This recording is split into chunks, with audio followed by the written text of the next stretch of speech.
इसमें आप सबको ब्रह्म कवच साधना के विषय में बताने वाला हूँ। क्योंकि आज ग्रहण है तो ये साधना आसानी से सफल हो जाएगी। वैसे इसको 1.25 लाख करने से विशेष फल देता है।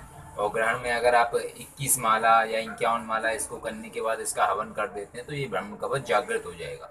किस तरीके से प्रयोग करेंगे आप ब्रह्म कवच? ब्रह्म कवच का अर्थ है कवच। ठीक है, आप यदि इस कवच को लगा लेंगे अपने ऊपर तो आपके अंदर कोई भी जो नकारात्मक शक्तियां वो प्रवेश नहीं कर सकती हैं।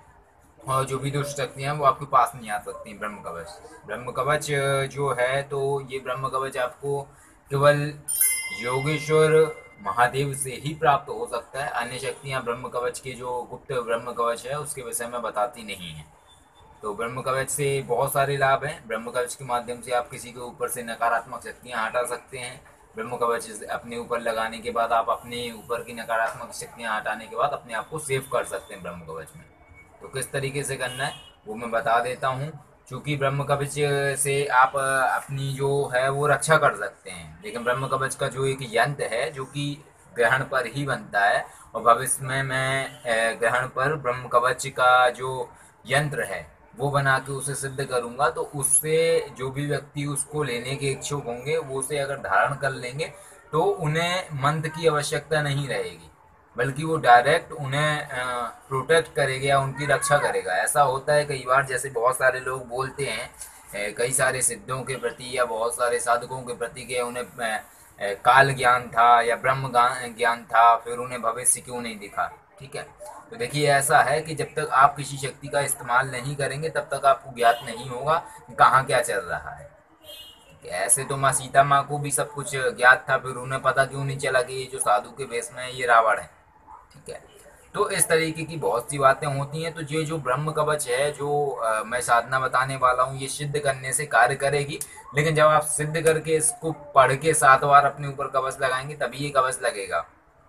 ठीक है, अगर आप कवच नहीं लगाएंगे तो आपके पास मंत्र होगी, शक्ति होगी, सब कुछ होगी, लेकिन वो अंदर सुषुप्त तरीके से होगी, वो कार्य नहीं करेगी उस समय। जबकि कवच अगर आप धारण करेंगे तो कवच 24 घंटे कार्य करेगा, क्योंकि उसकी कवच की ऊर्जा ओपन होगी या खुली होगी।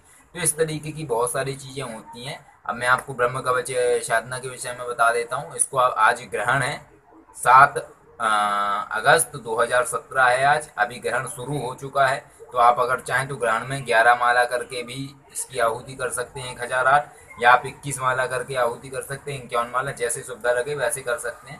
कार्य करेगा ही करेगा ये। ठीक है, तो मैं आपको मंत्र बता देता हूँ। मंत्र है ओम अश्य ब्रह्मपुत्र कवचो महाकवच ब्रह्म कवच अकाट्य सत्यम परम कवच ब्रह्म आ।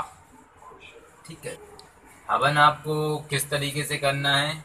घी, शहद, हल्दी और दूध की मिठाई, इन सबको मिश्रण बना लेना है। मिश्रण बनाने के बाद जो मिश्रण होगा उस मिश्रण से आपको आहुति करनी है 1008 आहुति कम से कम।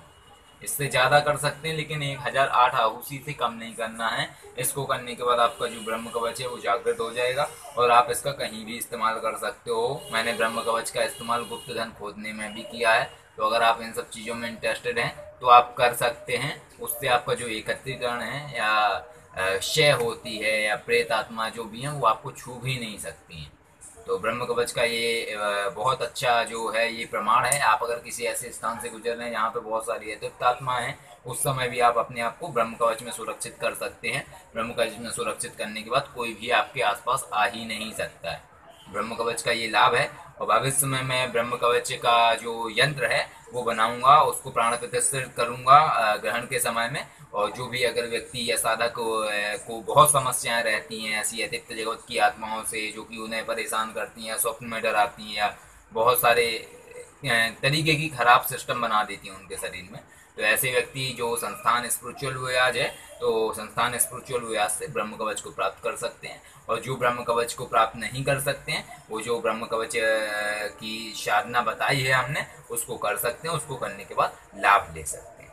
आशा करता हूँ आप सबको ये वीडियो पसंद आई होगी। अगर पसंद आई है तो लाइक कीजिए, शेयर कीजिए, सब्सक्राइब कीजिए। पसंद नहीं आई तो अनसब्सक्राइब कीजिए, अनलाइक कीजिए। ठीक है ना, और जैसे चाहे वैसे कर सकते हैं। जय श्री राम।